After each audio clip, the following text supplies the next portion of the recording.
إنما يهاجر أصحاب محمد وإلى حي عظيم من العرب ما زالوا ينفسون على قريش مكانهم من أرض الحرم ويرون أنفسهم عدلكم، إلا أنهم يمانية وأنتم من مضر، وقد كفونا أنفسهم بما كان بينهم من الخلف والحرب والوقيعة حتى آمنوا لمحمد فاجتمعت كلمتهم، وهم واللاتي أهل حرب وبأس،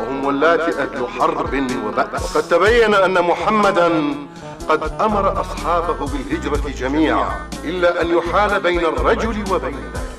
فكيف بكم إذا اكتمل عديدهم في يثرب وانضم إليهم محمد فانقاد إليه الجميع وصارت له الكلمة والحكم، ثم سار الأوس والخزرج إليكم يطلبونكم بأنفسهم وبأفلاد أكبادكم. وتجارتكم يا معشر قريش، فإن عيركم إلى الشام تمر قريبا من يثرب فلا نأمن عليها بعد.